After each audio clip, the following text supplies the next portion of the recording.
Yes, komyewo ne munaffe twakoma wikyewedde mujjukira batusalako ng'obudde bukyali twali twogera ku baami baffe engeri gye musobola okuva mu busajja ne mufuuka abaami. How would you become a better man mu relationship yo mu bufumbo bwo n'olekera okukaabya mukyalawo amaziga? Yes, I am with her and you know who she is. Bahati Hilda. Yes. Salamu alaikum. You didn't expect my response. Yeah, madema nyogena kwekanga bwoti. Wow, imagine abankubira no. Salamu alaikum nimbaddamu. It's a greeting. Yeah, it is. Yes. It's an honorable greeting. It is just another language. Actually. To men, it's not really religious, stipulated to religion, but it's a good one. Yeah. Like, I mean, peace be with you. Yes, it's really nice. Oli bulungi ng'onyirira leero oyakayaka olaga wa lunch yawa leero. Awange nyinza okwanga nyayo ka lunch date. Amina. Kama mulungi onampa feedback. Hey, we are training our men to be good. Yeah, better men. Kati batanze tutwala ku outing. Bali babuleka lulinga bakyatukwana. Naye ebintu ebintu bino okugendera ddala even paka when you cross over. Paka kufa. You become being a better person means understanding your partner, okubeera committed to your vows. Ate vows tezitandikira mu church. Vows zitandikira w'otunudde omuntu n'otandika okuwaana amaaso ge n'owaana emimwa n'owaana ennyindo n'omugamba nti omanyi sigenda kuvaako sigenda kukola ki. We are making vows all the time. Siri kugattika siri kola ki. As in, we are making all those promises. Yeah, ate okimanyi nti tukitaba nnyo nti ensonga lwaki abantu bali heartbroken oba abantu bayisibwa bubi lwa broken promises. Kubanga omuntu bw'amala n'asuubiza ekintu ate n'atakituukiriza nga gwe obadde okisuubira ng'omuntu bw'anaakugamba nti ngenda kuwa ssente enkya ku ssaawa bwe ziti obeera like ng'osuubira olwolabyeeko abantu nga asuubigamba nti birthday wange kamulinde yange ndakandabe kyagenda okukola. Then all of a sudden birthday nejja n'ogamba wange kirabika bitegekedde lwaggulo olweggulo ne lutuuka nga there is nothing n'otuuka n'okwebaka nga tewali wadde ka surprise wadde akaswiti wadde akaki kati n'ozimba n'omukubira enkeera nakulaga bebi leero mmeka tabu wetandikira kati broken promises era kikakata nnyo both sides naye kati olwaleero era nga last week twogera ku baami becoming a better man means okutegeera munno, understanding them. You cannot deal with someone nga totegeera kikyali. Olwolabyeeko abantu nga bagamba nti nze mukyala wange mumanyi muyombi naye tamuvaako ate nga amwagala emira awaka agireka ennyumba eri catered for abaana basoma ku mikolo agenda naye adduka ku mulimu n'addayo ewaka naye ng'akunyumiza kimu mukyala wange muyombi. Yes, I don't encourage the buyombi aspect of it naye ate waliwo okutegeera munno nogamba nti onono zikuukako mangu after some time ate we repeat the same things over and over again. Oba tugwa mu bunya bwe bumu omuntu n'omunyiza about the same thing for the past 20 years gwe tosobola kumuyiga nti by the way that is a no go zone oba si kyekyo kamu approach kankozese approach ndala oba kankozeseeko kino ate becoming nga bwe twayogera ofuuka that means it's a process. Twandigambye nti obeera omwami omulungi that means wandibadde okyukirawo all of a sudden you flip sides nobeera ng'oli muntu mulungi tekisoboka. Habits die hard. Ebintu bino ebimu tugana nanga akusuubira okufuuka nina kuba mugumiikiriza because it's a process. Ate bwe mubeera ababiri it's a process where you measure progress. Era tulina okukifuna mu mutwe omuntu bw'omugamba ekintu n'omugamba nti naye omanyi njagala nnyo chocolate n'akitegeera. Believe me ayinza okuba nga waavuga okukomerayo ewaka nga tekigenda mubeera mu bwongo nti kampite wali mpikinga chocolate naye ate muyinza okuba nga muli mwenna afe abasuubira ennyo abantu okubeera mind readers ne bamalayika muyinza okuba nga muli mwenna n'omugamba nti njagala chocolate liyo tugiyiseeko supermarket tuddeyo tuddeyo ogenda okulaba nga muzzeeyo kati with time it's created in him nagana naye omuntu ono ayagala nnyo either cakes za wano ayagala nnyo ate abami waliwo abami ababikola olina kugamba ne bwe mba nva ku mukolo banga nvaawa nina nina okuyitira n'enkima ekintu omukyala wange kyemanyi kyayagala awaka kakibe kyakukozesa kakibe nga kikye ku bubwe. So it takes proper understanding okifuuka bufuusi over time kubanga omuntu ono tokuze naye tomumanyi omutegedde akuze ayina ebintu byayiseemu naye bimumenye omutima oba ebimusanyusizza. So you build a future together naye nga it's a process. Tulina okukitegera gwakiyitamu gwakifuuka togamba nti nze bwenti bwendi ndoza wali obaliddeko ababyogera nze bwenti bwenti bwe bankuza mama wange ewaffe ffenna bwe tutyo bwe tuli. Mama wange waba yaŋŋumira gwe lwaki taŋŋumira. Indeed ogenda okulaba nga abantu bonna banne abamwetoolodde oba mikwano gye oba baganda be bonna nga bwe batyo bwe bali naga nze bwenti bwendi. Kati there is nothing that is cast in stone. Tewali Katonda kye yasuulawo n'agamba kiikyo kibeere awo. Ate change is willingness. Era ntera nnyo ogamba abantu tewali sisobola kukyusa. Farida nga bwe nkusanze by'oyagala by'okola ki sisobola kukyusa. Wabula omukwano gusobola okukyusa. Ne Katonda asobola okukyusa. Naye nze sisobola kukyusa ne bwe nsambagala ne bwe nnyomba ne bwe ndeekaana. Even if I somersault, I cannot change you. But the willingness in you to make me comfortable in your life, to create space for me in your life, makes you want to bend a little. Nogamba nti kino mbadde sikikola naye kangezeeko okukikola. Olw'omukwano gwange gwe nnina mukyala wange ate ng'akisuubira kangezeeko okukikola. Waliwo eyaŋŋamba nze ebyeggula ebirabo okola ki nze njagala abaana bange. Awaka nzanya n'abaana bange ekyo tekimumala tekimulaga nti mwagala kati bino ebyeggula birabo ngalaba biri pet nagamba nti give up on those things now. Those are whims and fantasies and dreams. Meanwhile omukyala ye ali wali mu nsonda agamba I can never give up on my dreams, I can never give up on my romance and my romantic. Naye nga ayogera wa 45 yeah, she can never give up on her fantasies of romance. Nti wakiri omuntu if it's my birthday akere with breakfast in bed oba si kyekyo akole kino na kino. Kati olaba expectations zetubeera nazo oliye nga bwagamba bwe mba ntwala abaana ku ssomero nimba komyawo ekyo si kye oyo omukyala alemeddeko si kye bayita okugaana okukula. Anti kakati okugaana okukula kwokubeerawo kubanga tugenda tukula aliwo ebintu ebimu bye tuvaako bagamba anti kakati obivaako naye lwa bulumi and after understanding trying to understand your partner which kyetwogerako kati which is a process. Kubanga omuntu agidemandinga at 24 bw'omala okubeera n'omuntu for 6 years nga he's not doing the same thing. Waliwo ne betenda okubuuza bugamba nti bukyanka obeera naye anniversary mekazi yakacelebratinga nti owange taselebratinga ngayo wadde anniversary yemu mugamba kakati eno ye 10 lwaki ekunyizizza nnyo antula kuba it's a decade so kuleka ku 8 ku 6 naye kakati olaba nti tukyetondamu bwetonzi.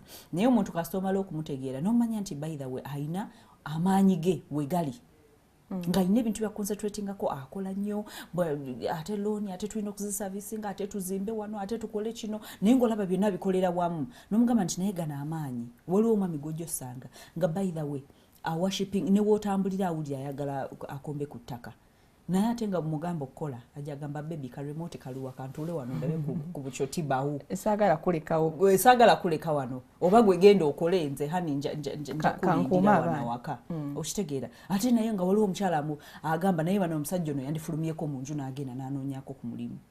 So we are all different. The thing is knowing that it's a process, a process takes time. Ate a process tekitegeeza nti egenda kubeera progressive all the time. Ekyo kudde emabega ne maaso. Kye tuyita process kibeeramu okutagala. You take 5 steps ahead, you take 2 steps, and sometimes you can even take 6 steps back. Oyinagamba naye kakati obadde nagamba kale nkyuse ogenda okulaba nga agezezaako mwezi mulamba agezezaako okukola. So byakutagala but with time you find a sound footing and a proper ground wemusobola okusettlinga ne mugamba nti omanyi kyetwayogerako compromise and standing for yourself. Waliwo otuukanga okutagala kungi nnyo n'ogamba nti nkubulire now I have to be assertive and I have to stand up for myself or else this man is never going to wake up. Awo ng'olaba olemeddwa. Kirinako time frame. Of course kibeerako ne time frame but time kubanga jjukira ebimu tubeera tubyagala nga tukyali bawala bato. Bw'ogenda okula nogenda nga priorities zikyuka. Kati bw'ogamba nti okiwe time let's say 10 years obeera ovudde mu zone ate ey'okwagala ekintu ennyo ng'olaba kati n'abakulaba bennyini bwogenda n'okibanyumiza bagamba naye nawe ebintu byakyo tobiveeko which means olina kubeera assertive wano ku beginning. Waliwo ebintu that we can give up on naye waliwo ebintu ebijja mu bulamu bwo ng'ekikemo nga byo by'amaanyi. They are not things that you can just overlook. Nga n'omulala bwakugamba, say for example, I have seen couples that stay in sexless marriages. Nakugamba nti twakwata omwaka ne tukwata omulala ne tukwata omulala. Simanyi gyafunira ssanyu lye naye nze sirina ssanyu. Ndowooza okiraba. Kakati waliwo wootuuka n'ogamba nti omanyi kangezeeko n'olaba ng'omukyala agezezzaako agenze wasenga ayiseeko olukiiko lwa family tugezeeko twogere ku nsonga zino agezeeko ng'ogenda banyumiza kyayita olukiiko lwa family nti omwami simulaba. Waliwo ebintu nga kikulidde n'oguma. Anti kakati waliwo okubigumiramu ate ng'ogenda kukoleramu ensobi. Kubanga waliwo okugumira a sexless marriage ate n'obeera tempted somewhere else. Ate n'oswala gwe kennyini nga bakukutte. Era ntera nnyo okugamba both sides kubanga waliwo ababeera mu sexless marriages nga omukyala yadenayinza omwami oba ababeera mu sexless marriages nga omwami yadenayinza omukyala. Naye nga yakukutte n'omuntu omulala agugaba front papers, zibeera news headlines and everyone has to know about it. Naye jjukira tagezezaako okusolva tababuulidde mbu okumala emyaka kati ena nti have not been touching her oba sibeerawo. Okiraba. Era ntera nnyo okugamba abantu nga tonabakola nsobi yonna wakiri sooka okiwunzike kino. First look for all solutions. And some men oyinza okusanga nga genuinely by the way he does not function. Taina kyawulira. Naye omukyala namwekubako namugamba batugezeeko tunoonye eddagala. Waliwo abagamba nengenda eyo mu nsiko nenoga n'eddagala nengenda nenoonya eri abachina eri abazungu nendinoonya naye ng'oli taseguka tava mu kifo ne bwe bamuleeta ne bamuleetera mu kikopo awagamba nti ye ofaaki. Do you think marriage is only about sex? We can do all other things. We can eat food. I can see you. Ate nga ndaba yeekwasa. We can do all other things. Ebyo nali sibikolebwa tata wange. Tusobola okuza abaana, tusobola okulya emmere, tugendeko ku mikolo yambale gomesi ezikunyumira, tukomewo twebake. Those things happen. Kati olaba waliwo ogamba nti you have to stand up for yourself. Wotuka and you have to be assertive. Nogamba nti omanyi enough is enough. I cannot handle this anymore. We either find a solution or find a solution. We don't have any other option. Naye ate waliwo wotuuka kati ku mbeera endala. Say financial zitanso gootaana. Obadde omanyidde omwami alabirira awaka akola ki naye nga naawe omukyala okola. Waliwo wotuuka n'ogamba nti omanyi this is a time to strike a compromise. Ne mmanya nti I can take some bills off him kubanga right now he's really strained until he can find another job kubanga kati right now to survivingira ku savings ze. Savings tezigenda kututwala for a longer period. Right now we can decide nengamba nti omanyi kantwaleko ku bills ezimu kangezeeko kubanga tutambulira ku kugulu okumu until okugulu okulala nga kuteredde. And that is you strike a compromise. And it's not taking you for granted, it's not anything. Era omuntu ono wavunaanyizibwa ne bw'abanga akomyewo back on his 2 feet omulaba nga he's so appreciative. Nagamba akaseera ke nali wansi omukyala wange yanyimirirawo. I could depend on her ate nga tampisaamu maaso ate nga andaga nti nze musajja mu maka nga ampa n'ekitiibwa ate n'omwami nga awo omukyala ekitiibwa. So you learn those things naye okuyiga mukwano gwo. Their love language, what are their expectations? Sometimes tutumanya expectations of our partners baffe. Ate nabo tebazi expressinga. Tuli tagenda kubeera mind reader. Ndera nnyo kuwa a very fake example. I call it a very fake example. Oli akukute kakongovule yalowooza kalina kikagenda okukyusa. Nakakwatako nenja gwe tolina kyogamba omukono gujjeewo oguteekewo ogwagala.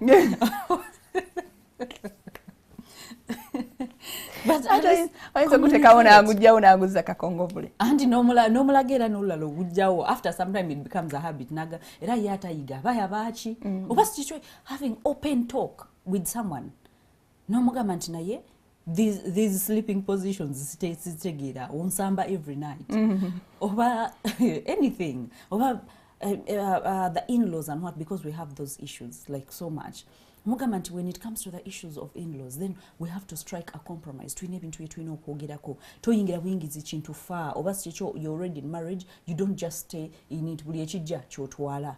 You sit down and talk about your expectations. Remember, if I am going to house someone from your side, this is what I would expect. At least I want to be very respectful, very considerate, and not rumor mongering. Abantu ab'olugambo. Era bwe muzula nti alina olugambo. Avaawo wano. N'agenda n'alukolera ewalala. And I remain in peace. Because you have gotten married for the rest of your life. Till death do you part. And these other people are part of your family. So yes. No, you have, or you know kubagumiikiriza, but there are things nga siwa lino okubeera mpaka nti si we bamusibidde. I don't know whether you understand it. Either alina maama we, alina senga we, oba alina gye yava. Naye nga ali wano buli wabasiriza ebijanjalo. Gundi nno omukyala waffe nga yasiriziza ebijanjalo olwaleero.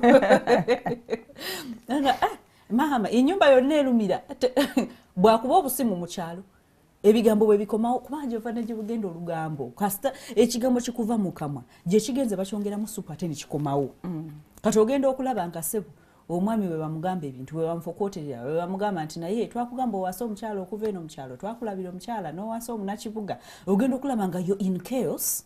Naye ate nga that chaos would have been avoided singa omuntu ono teyajja waka kulemera. If you had communicated your expectations. Nogamba we have these limits. Omuntu yenna agenda okubeera mu nnyumba yaffe nga si mwana waffe oba nga si ffe tugenda kuteekawo guidelines and policies. Waliwo amateeka ate tekisosola oba wasaidi oba wasaidi yange tewali gwe tugenda kukwatirwa kisa. Bw'aba abeera wano past 18 years or 19 years or 20 years oyo musajja mukulu agenda apangise. I mean, these things have to be there. Otherwise, abantu babonyebonye nnyo. N'atandika okwoleza omusajja w'emyaka 2 engoye oli mukyala waka. Oyoleza omusajja w'emyaka 2 bw'ali emmere n'agiteekawo n'adda ku remote. Oyina programs oyagala okulaba naye ssebo ye yajeefuga dda kubeerako bikomando action packed all the time. Ali awo bw'aleeta emikwano gye bw'aleeta obuwala bw'omusanga ali kushisha ali mu nnyumba yo. You have to set rules in your own house. So, understanding your partner, being a better man, a better husband is understanding your partner and being able to create and suggest better communication systems. You set policies, ne muteekawo amateeka namwe kennyini kwe mutambulira. Of course, tegagenda kubeera 100%, but at least omuntu amanyi nti wano mbuusa akaguwa oba wano nkoze ekintu kye sirina kukola. By communicating your expectations. Okay, so kwetegeera na communication. Yes, very communication important. Very important. But the way communication, if you're a man, you suggest and create. You don't dictate. A good communication. You don't dictate. So gamba kakati kijja kubeera bwe kiti kijja kubeera bwe kiti. Bw'oba njagala onfunya ku message ko katonkubira masimu nga wayiseeyo sawa satu tokola ki. Of course you suggest no gamba nti omanyi tugenda kikola. Nsazeewo bwe kiti bwe kigenda okukolebwa. Kwegamba omukazi bw'atuna ebimusome ne wabanga alina kyayagala okutangazaamuko nkugambye waliwo abakyala abali mu bufumbo bwabwe naye nga bulinga obwana obuto nga ye bamuwa buwi biragiro. Of course abamu nabo tebalaze the sense of maturity kubanga oli mu sitting room naye ekisimula kiri awo kiva kusimula something ekyabadde spilled naye oli awo you're comfortably watching TV. You can get someone to take away the rug, or you can even take it away yourself. No koma. No koma. But you want to stay in a clean environment. So mami nagamba banange. Nina okwogera natandika mpola nga njogera mpola naye simule ekyo mukyala tokiraba. N'akijja woluno ng'ayomba bw'ayombera mu matama. Ate kino naye emmere eno omunyo nga gwasusse nnyo ate tukyogeddeko okumala ebbanga ddene. Ekivaamu omwami ng'atandika okubogola naye ekikopo ekyo temukiraba. Ate kati gwe ng'onyiiga nnyo. You've tested his patience. Because one of the things that kitwakonako akatono luli nga tupapa is as a man and a husband you're not supposed to swear, you're not supposed to yell, you're not supposed to beat. Kati banno baana baga tebabawuliriza. Bani? Banna baami. Baana bati babawuliriza ewaka.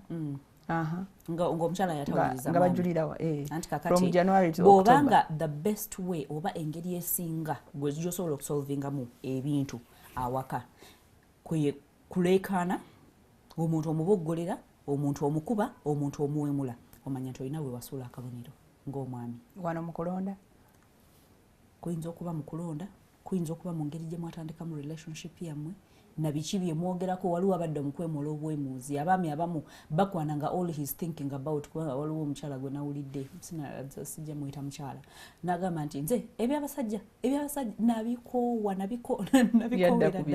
anti n'agamba kakati nze oli bw'aba njagala nze mba mmanyi kyayagala nga mugamba tuteese oyagala ki kati gwompaaki neŋŋamba ensi gye tugenda mu nga nzibu nnyo gye tuli mu abantu bako ompaaki kakati abaami abamu era bawuliriza kwebali balaba ogenda okukwana naye nga okukwana togoberera nnyo mukwano kyoyagala kiki kiri mu sikaati kisasulire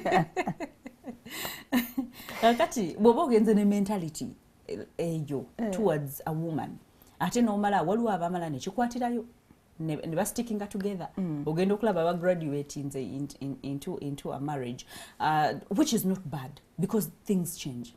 And I've told people, I have seen converts okuva mu bulamu okubanga they are so stubborn and here and there and doing this and this ate ne batuuka mu bufumbo ne bakola bulungi nnyo ate ne batereera ne batebenkera.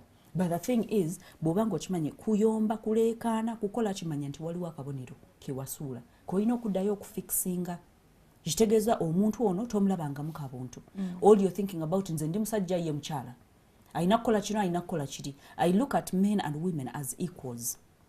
The only difference is omusajja bw'oba omanyi position yo n'omukyala ng'omanyi position yo, you will know that you have different roles. If a man is supposed to be a leader, omukulembeze bw'atakulembera akuli wansi n'akulembera, believe me tagenda kussaamu kitiibwa. Very true.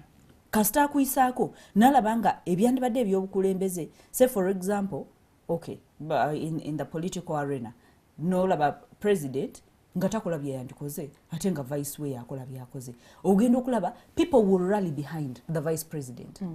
Berabire nti oli waali lwaki because ono ya commanding respect.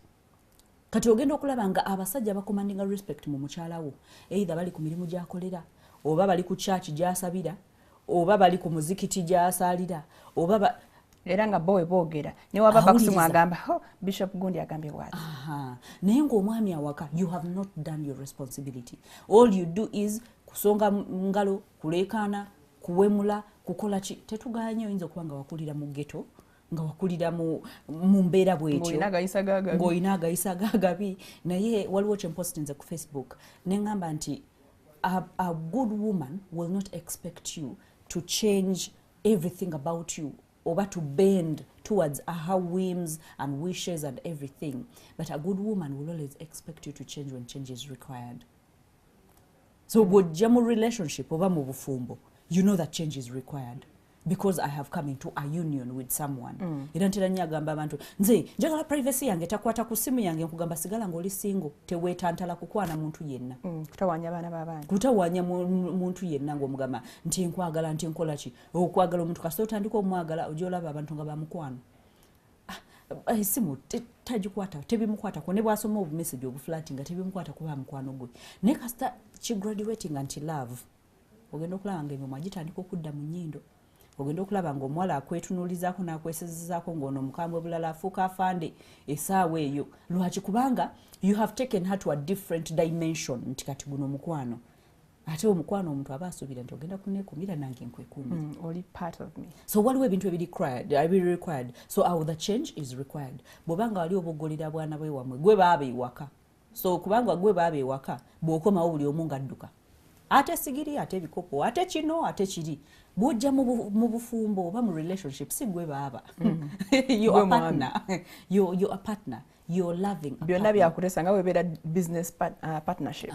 Ono tasigning ono nga tanata. You don't decide something ng'omuntu tamanyi. Omu involvingako. Ne bw'oba ng'okimanyi nti by the way tagenda nnyo okumpa nnyo kiri awo kya mugaso. But having her support is enough. Naye n'omugamba mu ngeri gy'asobola okutegeeramu mu ngeri gy'asobola okuba nga ate agenda mu maaso. Kati abamuwala batebamuwuliriza mu kifo ky'okulekana kukola ki atambula ng'abaviira ng'akomawo enkeera. Anti kakati ekyo kati waba ali leader mulungi does not help omukulembeze taleka matwali ge. Because bw'otambula ng'ogenda what have you communicated? because what you've you're free to disappear anytime and appear anytime. Everybody, I mean, a good leader is supposed to solve their problems. You stay around, you face your problems head on. Togezako na kubiyita eno nogamba kampiteko jja yogereko naffe kampite gundi ebyo birungi, but you face your problem head on nga kimaze kugaana ate ng'okirabye ekituuse ku ddala liri where you really have to stand up for yourself and be assertive. And standing up for yourself and being assertive does not mean abusing, does not mean hitting, does not mean insulting. Standing up for yourself, you can be very polite. Nga bwe ntera ogamba abantu nti akooye ekintu taleekaana.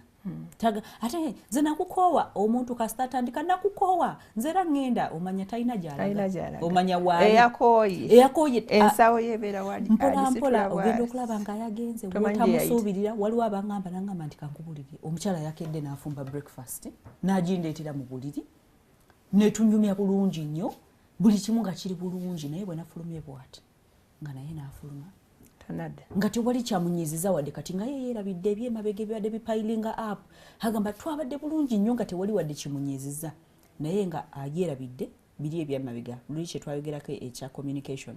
Okomyewo ova mu bbaala ssaawa 7 za kiro omukyala omumwa guli mu nnyindo bw'omubuuza gwe kati ate kiki obadde ki lwaki tebwebaka bakyala banno beebaka oli wano onyiiza oli akaddiiro so n'otandika ku blaminga chai chai mu binnyo mwenge kaliko.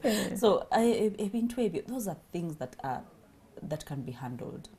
Those are things that can be solved. Bwemba nga mukaanyiza ate ng'omunno naye omulaba as an equal partner nga tomulaba bulabi nga mukozi or someone of a low standard tewali ayamba munne. Bw'obanga owulira right now abali single, bw'obanga owulira you're doing a man a favor to get married to him, don't marry him. Bw'obanga oli mukyala ng'owulira bambi ye maama bwe naamuleka n'agenda waani togezaako. You don't favor someone, you don't get pity on someone. Kubanga ojja kutuukayo ate ebintu bireme kukola. You'd go into something because oyagala kikole ate omwagala ate owulira you cannot live without him or you cannot live without her. You can sacrifice. Then there you can commit, you can sacrifice, you can compromise, and where need be, you can politely stand up for yourself and be assertive without crossing the line. Okay, thank you very much, Hilda. Tukyagenda maaso katuwummule mukatono nnyo. Muweereze endowooza zammwe ku page yaffe eya Facebook ojja kulaba kwe tuli ku Facebook Live. Tabaawo. Tukyagenda maaso obali nnyo kwekomera ku NTV, Facebook, Spark TV, kwonna kwe tuli wonna wosobola wakwanguyira obeera otufunira ndi ne Bahati Hilda twogera obagezaako okulaga kusinziira ku ffe abakyala kiki ekifuula mu abaami baffe abalungi. Yes, Hilda. Olwo bagamba nti ekifuula omwami omulungi ze ssente ze. As long as your wallet is full, half full, not empty nnyo, obeera mwami mulungi. How true is that? Okay. I think that is the worst thought oba ekirowoozo ekisobola okugira omuntu, because wali owuliddeko abantu nga alina buli kyeyetaaga naye nga ali mumaziga nga sigamba nti omwami takirina ng'akirina. Ate jjukira essente zino nga bwe bagamba nti it shows the true measure of a man. Wali olabyeko omuntu nga akuze tazirina naye n'amala okuzifuna nga ne bw'ayisa baweita mu restaurant gwe akoona bukoona leeta kino asiya gwe gundi oba obugalo kale bw'abayivu ng'asiya busiya muli mu Serena naye asiya we aba yalunda nnyo ente ente ze bakola nedda n'omusanga nga talina akakwateko naye nga ali mu kusiya gwe abayita gwe bwakuba mu ngalo kakati omuntu bw'atyo mbuulira odetinze omusajja bw'atyo bw'agamba bwe bamuleta emmere bino temwabifumbye bulungi mubizzeeyo mukole ki. You have not even thought about omusaala weeta gwafuna how much money ze bagenda okumuggyako sometimes because oba yayina kyeyakoze a wrong order gyeyakoze or something naye nga it's something that is bearable nga nemukumubogolera omwe asobola ofuna okwasa eglass waliwo abatya waliwo gwe nalindabyeko ng'akutte trail mugamba nti ye biki ebyo byoleese neŋŋamba kakati omukyalo ono oli ku date olwo bw'osongodde anti oli avuga hama oba avuga simanyi biki oba baziyita batya enjala zikusongodde enjala zikusongodde wenna weemyusizza bw'otumya agamba nti I don't like that, I like this nga n'obuuso bw'obumoolamoola eri bwe baleekaanira ba waiter. The first thing the moment n'otandika okusiiya waiter n'otandika okumukubira mu ngalo kugamba where are your manners. Kale waakiri onyiigire naye nkugamba where are your manners. Era the next time you tell me simanyi you go to a restaurant ngamba sebo onswaza ate n'abamu akikola ngalowooza ogenda kulowooza wakabi. Anti kati that is the impression because bakimanyi nga bw'ogambye nti abakyala abamu endowooza zaabwe nti kasita abeera ne ssente. Omuntu yekka asobola okugamba nti omwami omulungi ye mwami alina ssente ye mukyala nga yakoowa. Bamukozesa ne bamusuula ne bamukozesa ne bamusuula ne bamukozesa ne bamusuula bagamba nti waakiri mbeera awali ssente newadde nga tewali mukwano naye nga nina kyenfuna. Oyo ye mukoowu yasobola okukyogera. Naye omuntu nga genuinely what you're looking for is partnership and companionship. You will never say something like that. Nti ne bwekinaabeera nga mwembi mwezimba bwezimbi ojja gamba nti omanyi waakiri nnyimuka n'omuntu n'ennyimuka naye.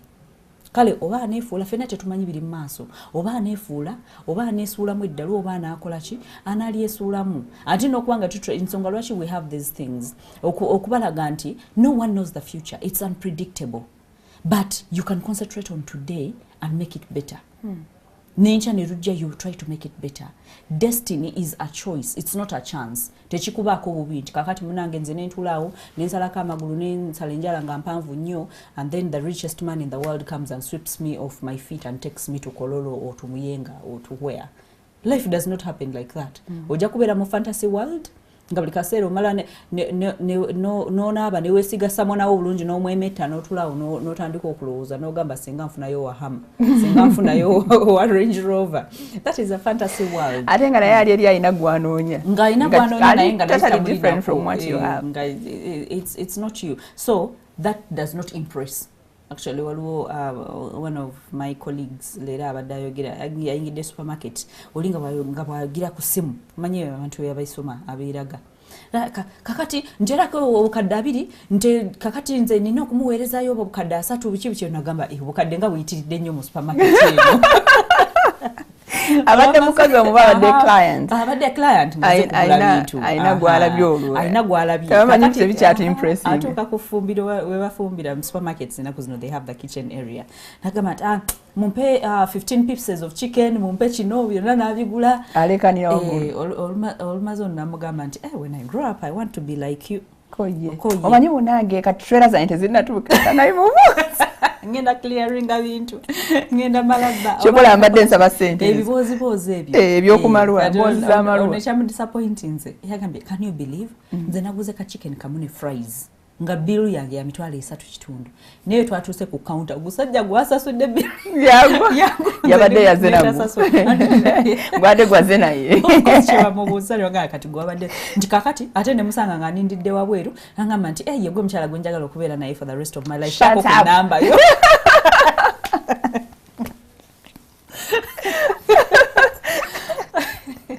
So you see, it's not about riches because ebyo bintu byagwako dda tuli mulembe mupya kukwata kisumuluzo. No one no longer sees a key. Nze simanyi oba no one sees a key. Ebyo batimbanga amasimu n'okwata essimu n'ogikwatira eri because you're holding an iPhone. Abantu tebakyabiramu jirinde evugo gije tujagiraba ng'ogikutte but in a normal atuko kusasula bill oli gwe twali tugamba alekanira ba waitress biki akyusa orders atuko kujjayo okusasula banda agikuba wano ajjako bubiri obwetaani oba si kyekyo anti gwakukwana ng'agikukwanga mu ngalo musasule hani mutolereko ate bwamala takuwaako wadde akamu agala katuleeta anti oba oyagala kuma bwesigwa ogamba nti akambere mwesigwa kanti zonna kasita mu maaso awo zijja kubaza mine naye mane mine nomala ni sente zo zizino azikwata bulungi nazizaayo naye make sure akutaddemu essuubi so kyana kusaba kyonna ogenda kukimuwa ogenda okulaba nnaku 2 ziyiseewo takyakukubira olwo ng'ali ku mulala but a man who can be himself nakugamba nti by the way tugenda oba nomugamba nti let's go to this restaurant and what ogamba naye bill yayo nagisobola this is the much I have nina 50,000 so if 50,000 can accommodate the two of us tugende omanya that man is very genuine kyayagala akitegeeza ayinza okuba tanatuuka ku ddaala byobadde omusuubirako, but he's a man who can build something from scratch and make it something. So HSente, it's not something. A good man is not a man that, a better man is not a man that has money. And we are not saying that go and sit around oleme kukolera family. Twagamba obuvunaanyizibwa omusajja omutuufu, responsibility. You have to get a shelter over your family. You have to feed your family. You have to protect them. Si bino ebyokugamba nti oliddayo akakona ga mukyala genda okebere. No, you have to protect them emotionally and physically. Because the emotional protection, that is a different thing altogether. Abaami abamu tebamanyi how to protect their women, even emotionally. Bwagende ewaabwe bwayogera buli akabi akali awaka. Kale, can you believe akola bwati ne bwati? Can you believe tayagala na kunaaba? Can you believe takola ki? Abebweru bosomera what is happening in your home. Obasi checho ulide omuntu alina kyayogera about your wife. That is why okubira omuggufu oba omwerufu kirungi nnyo, because omwami bwobanga olina kye wamugamba nga alina kyakimanyiiko ne bwebanga story mbi kubanga ffenna tweraba tukuze nga tulina obukululo bw'ebintu byaffe bye tukoze ffenna, we come with our own baggage. Kati bw'omala n'omanya nti omanyi tebinswaza kubanga tewaliyo. So bw'obimanya kinyambako okubanga you can protect me in case someone aze with this allegation, ogamba nti I know that is not news. So oba omudisamenze oba gamba nti kumbe boogera ku buli kimu akimanyi nze mbadde manyi ndeeta lugambo, mbadde manyi ndeeta kapya. So si kapya, so tewali kapya ng'omuntu wo teyeekanga nti kakati kino kipya oba kino si kipya. So you protect, you don't sit at home and fold your arms. What do you want your children to do? Nabo bakule bakope kyekimu nti omusajja takola. Waliwo abantu abakuze nga yakimanyi, it's my mother who hustled for me. We lived with a single mother, and that is affecting a lot of people. We lived with a lot of men. I lived with a single mother, and my mother was a hustler. Natubezawo natusasula school fees nakola ki. Ate abaami bwe batyo banoonya nnyo abakyala abakola. Era naye anoonya hustler. Era babonabonya nnyo n'ekintu ekyo. Nagamba nti nze omukyala atakola, omukyala atafuba, omukyala atateekayo omutima. Nze sikolagana naye kubanga nkimanyi nakulya ku maama nga mukozi. Naye ate nga akikola, jjukira ayalina background nti the dad bw'abanga yaliwo nga takola. Ate subconsciously naye n'atwala ekyo n'agamba nti ndaba maama yali akola nnyo. So n'anoonya omukyala akola ennyo ate n'adda mu kuzinga emikono. Nalyoka abeera ku Facebook buli akafaananyi yabeera mu selfie ya tuninga bwati emimwa yakola kyabasajja obalaba ku Facebook. N'ogamba onaabadde ki? Tuli mu nsi ekyeno. Nawe ekyotasobola kukola sebo nga yakikoze. Olaba n'asindika n'akabina yeekuusa ekifaananyi. Naye nga esente ze zigendera mu data, zigendera mu kuba masimu, zigendera mu hangout buli akafa akapya akamanyi. Lwaki? Because sometimes as ladies, when we are in a place of being single mothers, we try to give so much comfort to our children. Tubalaga nti obulamu bulungi, I want to be the mother and I want to be the father. So abaana toyagala balaga bulamu bukalubu. So no tugenda ku trip n'omuwaayo, aze n'akulimba simanyi tugenda ku field trip n'omuwaayo. You don't even dig kumanya whether it's the truth. Ate emikono gyange we are going to meet bichi buli kafo akapya yakamanyi. Omukuliza mu nnaku ofuba. So you even get loans omwana atazimanyi nazimanya. Ogenda ku ssomero ne weegayirira n'ofukambira ogamba headmaster bambe omwana wange tomugoba leka asome kamaleko taamu. Naye omwana omugulidde ebintu bya bukadde biri mu suitcase. Tomulaze nakumulaga taamu tututeko kitundu kya fees. Waliwo struggling. Kati ye adderi bwasala ebikuubo ebigooli mu nviiri bwagenda n'ekyute ku ssomero bwesiga lipstick yalina bu clicks buli ka click yakamanyi. The money gang yagikulira. Rich gang. No gamba bannange. So that goes back to the parenting. If you want to be a better man, be a man that your son can emulate, and be a woman that your daughter can emulate. Omwana oyo akula amanye nti this was passed on to me by my mother. Naye she has pride in it. Nga akyenyumirizaamu n'agamba nti okukola ennyo obukozi nabujja ku maama wange. Okubanga nkuuma emirirwano emirungi nakijja ku maama wange. Okubanga nkuuma emikwano egyengasa nakijja ku maama wange. So beera omuntu oyo abaana, they do not learn by telling them. They learn by seeing. They learn by emulating. So you're a reflection, you're a mirror. So be the person that you want to be in their lives. Because sometimes oyinza okutayagala kikolera mukyala wo naye ate nomanya nti abaana bange weebali. Nogamba naye example ki jempa abaana bange. Nogezaako to be a good father who comes home in time, who eats meals with your family, a family that eats together, that prays together, sticks together. You put it in practice. Naye nga gwe si kukomawo ku makya ng'okyusa ngoye. Abaana babuuza daddy aluwa ne bamanyira nti by the way their mother is a single mother, kyokka nga taata waabwe waali. Akomawo ku makya oba alinayo amaka amalala, ye agenda alambula bulambuzi waliwo yaŋŋamba nti nze sibagamba nabagamba nnaku ze ŋŋenda balaba. Lwaki abagamba mufune emize bw'omanya nti tagenda kusula wuwo ojja kufuluma ennyumba ogende oba otambule oba ogende osula awalala oba okola ekyo nakyoyagala. So the women 4 or 5 nga bonna bali ku bunkenke afumba amanyi omwami akomawo. So every day afumba amanyi omwami akomawo. Naye omwami agamba seddume mayumba 10 agamba nti nze gye kigweredde gwempulidde gwe ndowoozezaako akawungeezi gye ŋŋenda saagala bamanyi wawe ŋŋenda so sigenda bbawa nnaku and what. And you're like, you're a woman, you're living a life of uncertainty, complete uncertainty. What is that you're doing to yourself? Tumanyi mbwe ennamba y'abakyala yayingiwadde ku y'abaami. Ekyo tekikufuula kisiimuula. Ne bwe banga ennamba y'abakyala yayingiwala ku y'abaami tekikufuula kisiimuula. You're a human being, you have feelings. Ate otegeera. Ate okuziddwa abazadde nabo abalina okusuubira okuva gy'oli oli okuzizzaako omwana n'asetulenga for less n'ogamba naye omwana ono ebintu bino yabijja bwanga saamukuza bw'atyo. Yansala. Tiyansala. And it's painful, very, very painful. Nolaba ng'omwana alina obusobozi either asomye engineering alina obwongo akoze eki naye atuuse omusajja amudyesediese amulimbye n'emirimu agimuggyeko amufudde housewife ate on top of that amukuba emiggo. On top of that nogamba you graduated top in your class, you could get any engineering firm okuwa omulimu, but because of love you decide to settle for less. Bwabanga badde akurespectinga nga kuwa omusaala gwe bagenda okuwa obanga akola ki ebyo bino bitwandigambe nti owange kabere mu makage ndaba omwami gwe yafuna naye mwami mutegeevu ate mwami amwagala ate he is willing to do everything to make sure that he compensates, because abazadde tebakusomesa kumala kukola ki kumala kukola byoyagala bakusuubira akaseera kajja kutuuka ate nga gwe obalabirira. And you pay back. Not in a bad way, but in a good way. You're very proud of ensigo gye bakuteekamu ng'okula n'ebintu investments ze bakola mu ggwe. Ate n'omanya nti hospital bills bakadde they are in and out of hospitals. Mugongo gumuluma luli amagulu ge gamuluma, luli amannyo ge gamuluma, luli amaaso ge gamuluma. Naye n'otuula awaka ne bagamba nti kaakati maama mulwadde n'ogamba maama nze sinaamuwadde n'ekikumi. Naye nga you graduated top of your class or you even have a second degree waliwo abalina ne masters nga you can get any job.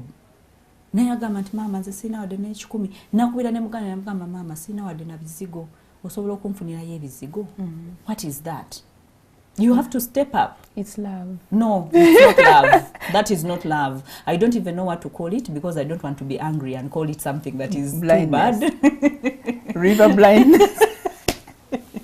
That is not love. No, that is not love at all. Yes, Hilda. Tugenda kumulamu kati naye tukomawo. There are men, there are women in those homes nga balinamu abaami era babawa ekitiibwa. I mean, babayita abaami. Ensi yonna emanyi be baami baabwe. But they are acting both roles. She is the man and she's the woman in the house. Kimenya. Kimenya nnyo. Okay, tugenda kukomawo. Tebaawo ojja nakuba essimu mu kitundu kino ekisembayo ku NTV naye nga tulina nekiri in case toyisemu kati topoa ojja kuba otoyingako sayiri eri nga tusigadde ku Spark TV. Tebaawo. Yes, tukyagenda maaso. Thank you for being a part of the show. Program Mwasuze Mutya tuline Bahati Hilda tugezaako okulaba engeri abasajja baffe gye bayinza okufuuka abaami abalungi. Yes, Hilda. Tugende ku nsonga ya omwami okukkiriza omukyala n'atekinga over his responsibility. Nakati ate n'abanga ali awo byonna abikola ye mwami ye mukyala kyokka tinayagala nnyo namuwa respect. Of course abakisuubira anti kyekyo kyeŋŋambye okubanga obuvunaanyizibwa bwaffe obuvunaanyiza obw'omwami bw'obanga you're not a leader and then you expect someone to follow you. There's a certain book I read that was really, really good. It was about husbands who won't lead and wives who won't follow. Simani, if you're watching, that is one of the books that really it's more a Christian. It has some Christian content. And husbands who won't lead and wives who won't follow. Kakati ngogamba nti nkulemberani kubanga bw'oba muzibe nange nitandika okugoberera tugenda kwa mukinya. So bwe mbanga nze ndowooza nti nja kugoberera because respect is earned. Okusaamu ekitiibwa okikolerera. It does not just happen nti omuntu nakusangaawo nakusaamu busa kitiibwa. N'ogamba nnyabo ojja kumuteeka mu kitiibwa bw'oyagala batuyagala. Tesi bwe bakikola. Abantu bonna betusaddemu ebitiibwa balina omukululo ogw'ebintu gwe bazze bakola time after time and they have proved to us that they deserve the respect. Mwaka ku mwaka they have not lost a step. Bazimba bongerayo kama nayo omukyalo oyo bituuka mbya business musaamu ekitiibwa. Omukyalo oyo bwe bituuka mbya amaka musaamu ekitiibwa. Omukyalo oyo lwaki kubanga her reputation mu kintu ekyo is undeniable. Tosobola kugijjawo. Kakati omwami bw'obanga ekifo kyo is about being responsible for your family. Responsible as the leader of the family to provide for your home, to protect your home, to be there for your home. Ate n'obanga tokikoze n'osuubira nti omukyala agenda kubeera 2 in 1. Agenda kukola omwami by'alina okukola ate akola omukyala by'alina okukola.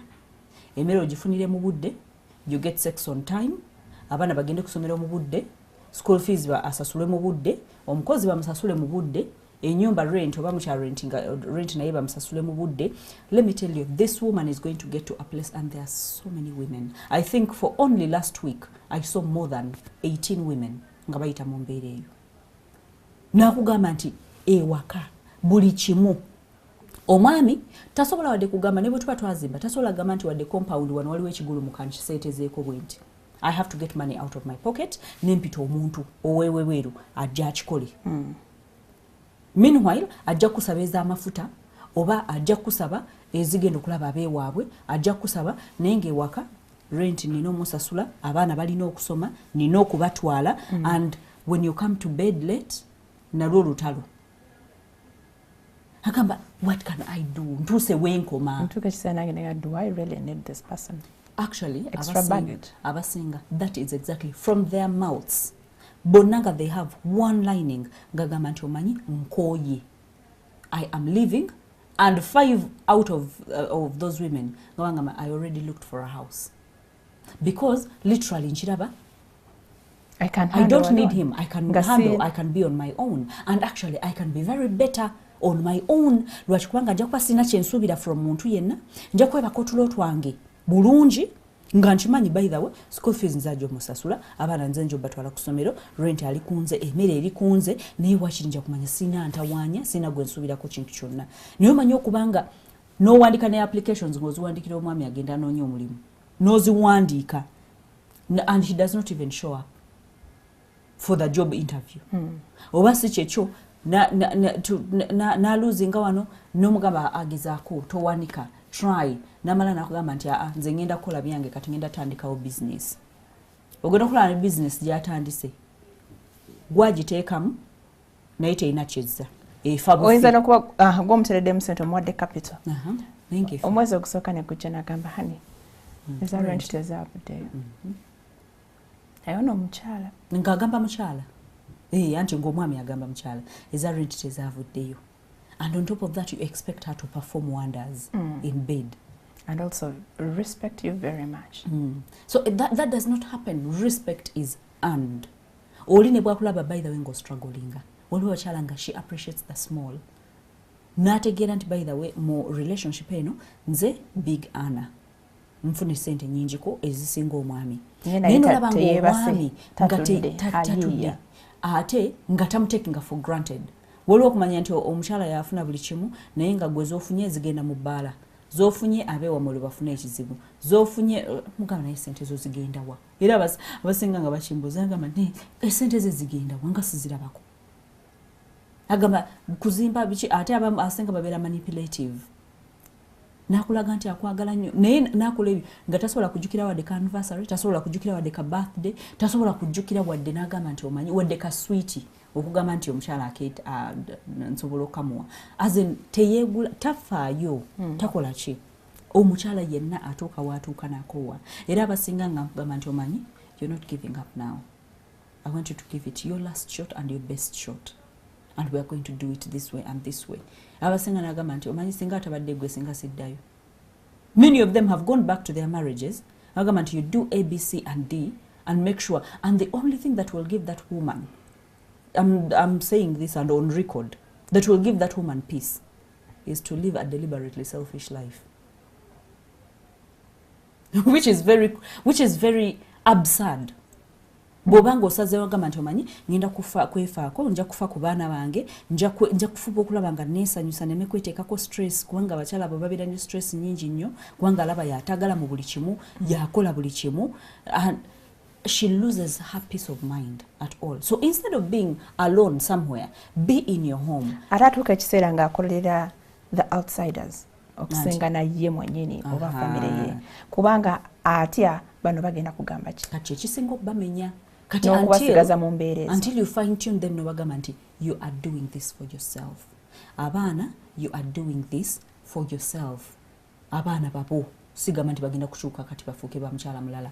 Abaana babo bwabanga tasobodde kutwala obuvunaanyizibwa bwe sigaza n'obuvunaanyizibwa bwabanga balina okulya kyotagezaako kukola is impressing nti buli weekend tujja genda for holiday nti tujja kola ki sala budget yo bwabanga mbadde mulya basmati gula omuceere ogwa bulijjo gula super bwamba mukola ki as in make sure that you also have some savings. You do not kubanga waliwo abaami talina buvunaanyizibwa talina kyakola mu maka naye ate olumalira ne yeefuula n'akulekawo. Agamba, so you don't go easy on yourself. You have to save and you have to fulfill all these others. Omwana bwabanga badde mu international school mujjeyo muteke mu ssomero ly'osobola okwafoodinga. Si musajja kubeera wali n'agamba nti omwana wange agenda mu international school azireete. It becomes hard if you're not helping. Yes. Naye bwabanga agenda n'anoonya essomero n'aleeta zaleeta n'amanya nti mukolera wamu, that is a different thing altogether. Nibobanga by the way talina nyingi. Neither mere fact akulaze nti I'm involved in my children's life. I can take them to school. I can mind what is happening when it comes to medication. I know what kind of medicine my children need. Okay, no, comment. I have a parent.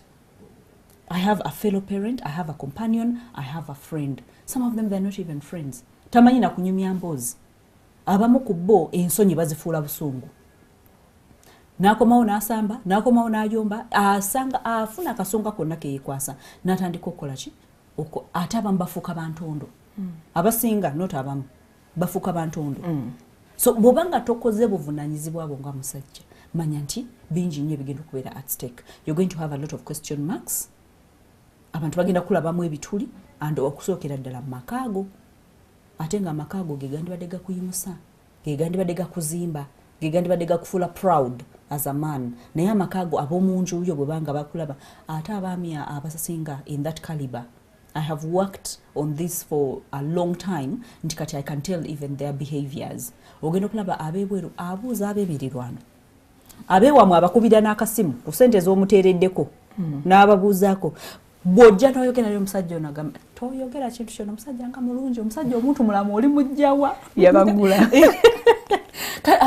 n'ogamba bannange abantu bonna banniogenda ku kyaki sebo afukamira n'ofukamira mu kyaki n'akola ki sonaga omwami oyo oli mujjawo omusajja akwagala naye muyingire ekisenge muggalewo oluggi ng'olwo olutalo nga lwokalutandika oba kwemudde oba kuvumye agamba nti bwogenda bwondalaasa mu bantu yogezeeko kyogerewo okyogera bwogenda bwondalaasa mu bantu biki kakati kankuviire ndabe bw'onoobeerawo naye ejjukira abaddewo nga talina kyakola naye kati akugamba kankuviire ndabe oba olina kyonookolawo.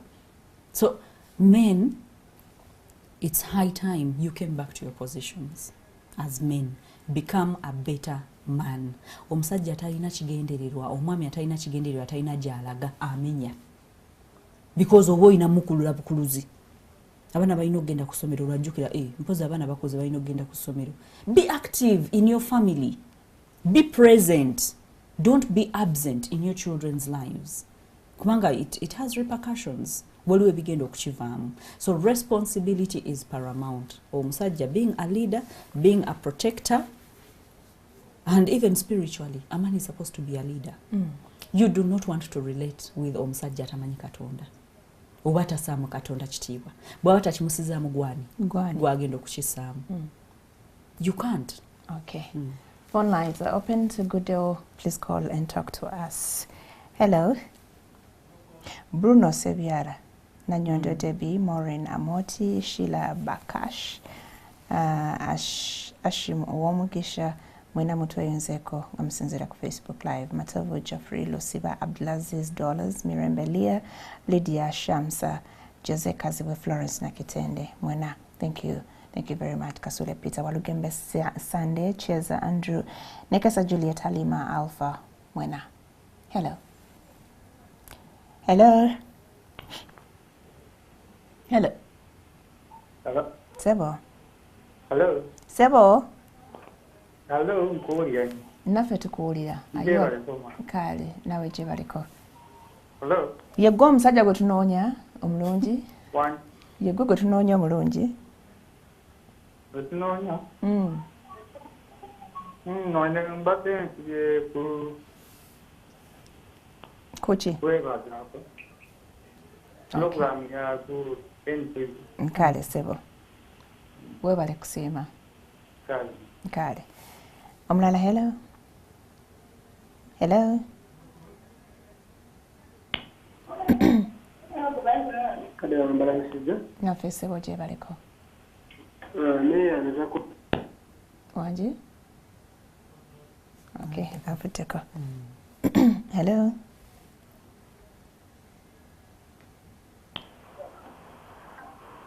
Hello? Hello? Wangi nyabo? Hello? Wangi nyabo tukuwulira? Farida nsanyusa nnyo okuyitako banemba wuliriza. Naida? Bane ebyo mwogeddeko byonna binkwatako bannange. Oli mukyala mubi oba omwami akukyankala? Bane Yuda nsanyusa okubawulizaako bannange. Bulijjo okubanga nga siitamu. Bane nange omusajja bwentyo gwe nnyina ewaka ne bwe kiba kikopo nga kiri awo kikyafu takikwatako nalwala okumala wiiki namba naye byonna bye baakozesa n'omwana byonna nabisanga takuteeko wadde n'ekimu. Bane abasajja simanyi era nze kati Hilda kyogeddeko kituufu nange kyempanga kati kumuleka kubanga buli kimu zeera n'akomawo n'omuyonja n'omugororera n'omukolera buli kimu naye nga ta-appreciate nga waafuna ssente z'oba ki abeereyo mu mikwano gye nga basanyuka tafaayo oba omwana atya oba alidde oba alidde. Bannange bye mwogeddeko byonna binkwatako. Kale mukwano. Sorry about that. Naye ekyokutereezaamu the solution si kuvaawo. The solution si kugamba kansitula ebyange ngende eyo teba solution.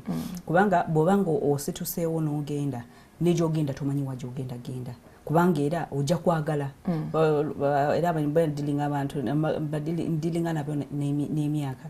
Waliwo abakyala nga stress nemuleetera okugejja nemuleetera okukula ogenda okulaba gamba nti nga tonabakubuulira ng'olaba wa myaka 4. Agenda kugira gamba I'm 27. Yanje mbagambirawo kati 27. Why do you look like that? Gundi lwaki oyogera emyaka emituufu ne tusinziro. Ate ki okitegeera. But the moment you learn okubanga osobola okweyaga to love yourself, respect yourself in any situation, ne bwebanga okyali mu mbeera mbi. Embeera eyo n'ogiwereekereza. Giving up is not a solution. Kubanga n'egyogendera ojja kusangayo omulya mmere omulala. Era naye ate ng'alina empisa ze. Ate saagala omuntu atuuka eyo agamba ate oba gundi Jime yali kalekaleko okitegeera. Saagala otunule mabega. So that means that woli or you have to do the maximum. You have to give it everything that you can. Okujjako nga waliwo ebintu nga bye twandise those articulate red flags oba ezisemberayo ddala deal breakers. Omuntu akukuba akukubye olubuto olukuvuddemu bagenze abewamwe be bakujjanjabye ku kitanda ate olumala n'omala n'okomawo ewaka nkugamba oliko ekikyamu alonja kufa nti awo anti oiro no bamwitani walumba abera mugamba jangu kweta kubanga wakusambidde n'atalabika kwadde ku kitanda ate omanaja n'agamba gwe mukyala we kansobera kati gwe gwansobola gwe ngoma gwe gwe basamba kati akyayagala akagoma ke kakomewo addemu akakoleki akakubi. Apart from those moments that are really extreme n'ebino ebirala era n'omulala gw'onosanga ajja kubaako n'ebibye n'omulala gw'onosanga ajja kubaako ebibye. So ekisinga kwe kubanga we can stand still in one position ne twekolako ffe nga ffe. You build yourself, your self-esteem. Kubanga abasinga bwe tubeera mu mbeera bwe ziti self-esteem yesooka ogenda ne confidence. Oba oli abasiri mulungi kimala musajja ono kunwanirira oba be bawa sente bendaba ate kakati Facebook yajja. Everyone is flashing a birthday somewhere, a baby shower somewhere. Simanyi they did a birthday ya milioni 10 n'ogamba bananga bolwashi tebazireetako wano. Nengo manyi hasoma baito Anti tomanya na kumanya what they go through. Actually half the time abantu aba splashing around babanga omuchala does not even have ownership of the man. Nenga bam splashing around and like naye abo bo babachi nenga that girl adayo mu buliri bwe nakaba maziga nagamba singa nino omwami wadenga mwavu nga tubeera mukazi nga nfumba katogo kabinyibwa nenga njagala omukyala nga yazedde wa bawe anti amine omwami nga yazedde wa mukyala we nga takyamulina. So nga your splashing does not make any sense. The best thing is stand still where you are, work on yourself, build yourself, save as a woman, work hard. Your self-confidence, your self-esteem, your self-respect, your self-worth. Obizimbe. Bw'onootuuka okusalawo you will decide from a sober mind. Si byakudde kucyankalana bicyankalanyi. Leero ngenze ayo tebabikola abantu abategeevu tebabikola. Olw'okuba omwami teyayozezza byonna. Ekyo tokikola. Omanya takimanyi na kumanya mbuye ng'omwami asobola ogenda mu sink nayoza ekikopo era tekina kye kigenda mujjako neki. Kakati ne gye yakulira osanga kubanga waliwo abazadde abaawula emirimu. N'agamba nti okwoza ebintu n'okufumba byabawala n'okusiimuula omulenzi ye bamuwadde compound. Kakati mugina emizigo gye tubeeramu compound yagenda gisangawo ey'okusaawa. So ekitegeeza talina mulimu. So ojja kwoza engoye, ojja kufumba alye, oyoze ebintu, kugamba buli kimu n'obuli ne bw'omulekamu tamanyi bwe babwala. Kubanga ewaabwe teyayalanga buli tebakimukubiranga nako. Ye bwe yabufutuka nga bufubutukamu n'amala n'akomawo n'ayingira oba yeebase naki oba ye tamanya. So that takes us back to upbringing. Bw'obanga omuzadde omwana mu training for the good times and the bad times. Ne bwe mbanga mwina ssente, you train the child for the good times and the bad times. Nti basobola okuyimirira ne bayita mu mbeera ne batagamba ate maama bulamu buno nga saabulabako. Ngasiyangako kawunga kataliiko nva. Hey, you train them. All right. Aliko simu. Hello. Hello. Hello. Hello. Aliko simu omulungi. Hello. Sebo. Hello. Hello Sebo tukuwulira. Mune Mwasuze Mutya. Twasuze bulungi nnyo. Wasuze otya Sebo? Amanya gange nze Kasula Peta. Sebo.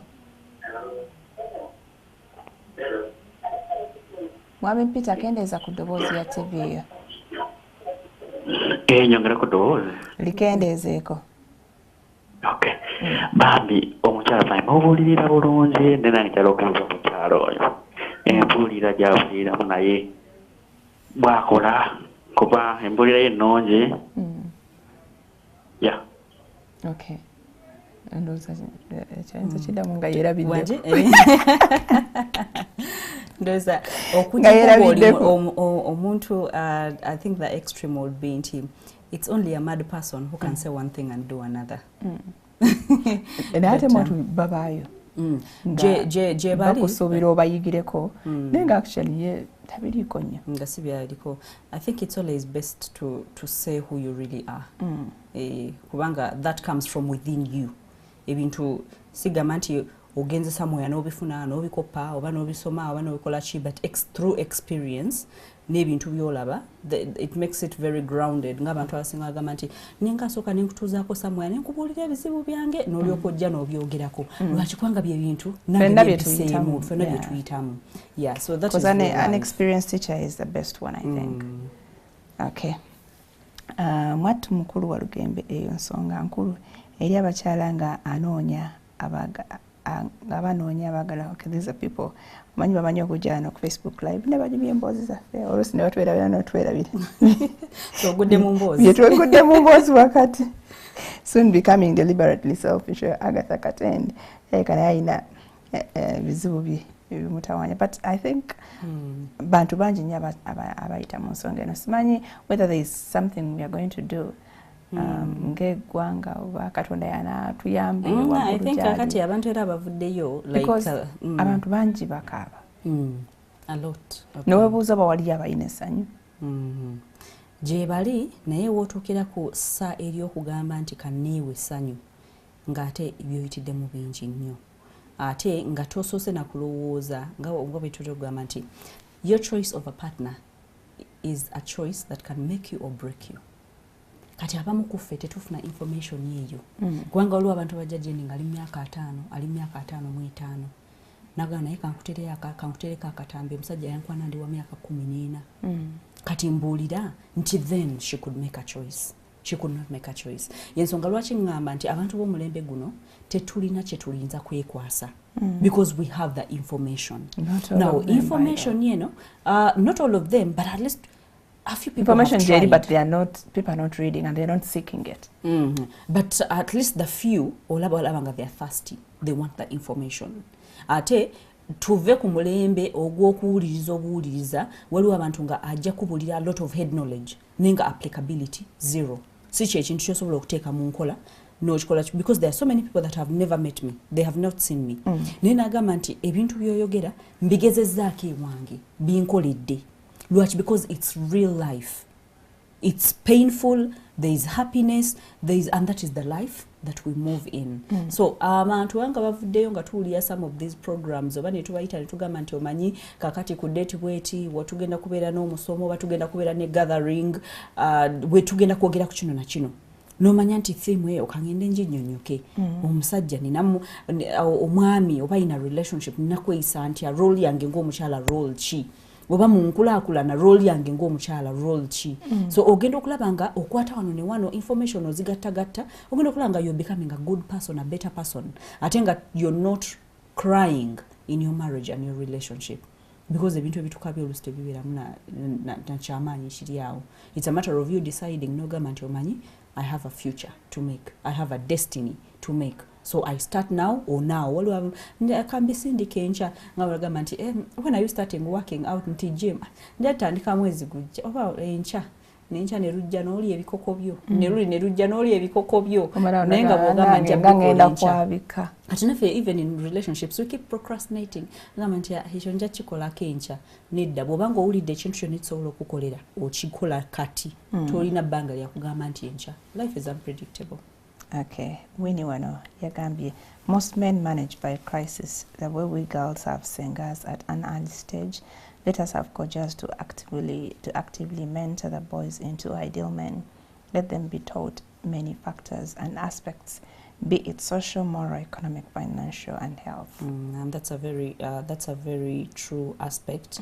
I think there is something that is cooking up. Era kyetugezaako mu aspect yemu with my other professionals, grooming the male child or grooming the males to be the people that can be with women nga tebali ignorant kubanga abakyala bano bajja nga babapakidde information be babeera ku bridal showers bw'oyita some of these things events zenkola ogenda okulaba nga the ratio of women to men as in women want to take all the information they can get naye ate abaami besuliddeyo gwa nagamba. And so they are breaking, it's breaking. Ababa mentoring beba vubuka banabo. Beba bulya ntino ki yagambye muno mugamba alinye boda. Yagambye okolechi kugamba boda. Ye kaya aliyo munsi. Oyo muveeko ngabanji nyaba kwesi bakwano. Tebamanyi nakyo itera tebamanyi tebambye olwana na mukwano, olwanagana na mukwano. Because bola abo tebagimanyi half the time nawe wadde mu heartbreaks ezaabwe nabo ne bagamba nti omanyi okwagala omwalo omutte kigasa. So nabo ne bakuwa amagezi agaabwe. I think we really need to work on that. Whatever ministry is concerned, I think it should be something managing. What would I ministry ya love? Ministry ya love. Kalungi Maureen yaga moleso mulamwa He comes along the way on phone, WhatsApping, still enters the house, you offer him a drink, still on phone. After the bath, you have supper in silence, waiting for bedtime to talk about something. And before bed, he's saying, all I need is sleep, because he knows what's going to happen in bed. What can you do for such a man? For his family. Not her. I would say, I think the most important thing is, come, let's meet and talk about your particular situation. Kubanga bantu bangi nnyo abagiyitamu but balina different kind of conditions. But that is disrespect of the highest class. Bw'obanga oli mwami ne bw'obanga oli mukyala, because it happens both sides. Omanyite abantu abamu tebakimanyi nti when you're at home, waliwo ebintu ebimu byesonyiwa, essimu eno is a very, very big problem mu maka mangi. Banaye tuwefiiriza essimu. You can put it and it doesn't hurt. Mikwano jo kababe ba clients bani, and we teach people how to behave in our own lives. Osobola okuma notuuka kusaawa emu by the way nga isimu yo ne bwegiteekawo tolifunako another call. Apart from it's an emergency oba ewammwe nga balina kye baagala okumanya naye nga abantu bamanyizizza nti this is my me time oba this is my family time. Ate notuuka nga gwe buli omu bw'osekereza bw'oli ku simu, you eat supper in silence. Omuntu tewasibye naye. Why don't you find out what happened during the day? Why don't you? That is why omuntu agamba nti ndi mulwadde ndwalidde okumala week neetwala ku ddwaliro naye omwami tamanyi ewaka tamanyi nti ndi mulwadde. What kind of chaos is that? What kind of torture is that? Kubanga ate abakyala abamu babitereka ne batuuka nagamba nkooye naye nga at that moment omwami kati neebuuza ekimukoyeza nga sikiraba. Naye ng'omukyala abadde asirikidde ebintu bingi nnyo n'alyoka akulangira emyaka 15. Ojjukira luli bwe nalwala n'otamanya nakumanya nti ndi mulwadde mpaka lwe wagwa ku receipts ez'eddagala n'olyoka ombooza bino bikyate obadde mulwadde naye nga mbadde nsula naawe buli lunaku. So abantu tubaseemu ekitiibwa. We are not saying throw away your phones. No. You can once in a while check about it. Respectfully. Nabo mumaka abo otegedde biki ebigenda maaso. Yes, akateeka tuweddeko. Naye tukyaliko side eri, so kize tubasiibule olwaleero bwe bigenze. Mukimanyi bulungi nnyo tubeerayo Monday to Friday twogera ku bintu ebyenjawulo. Yes. Tuddemu enkya abalina stories zammwe sinako wazifuna, please come talk to me, write to me through Facebook. Farida Nakazibwe. Manyi waliwo Farida Nakazibwe bangi. Naye it's not verified, yeah, but you can see when you go through nomanya who is who. Write to me, write via NTV Mwasuze Mutya tujja kubeera tuzifuna, or call the office ngokosa those very numbers. They'll forward me the information. Mubeere bulungi until tomorrow. Bye bye.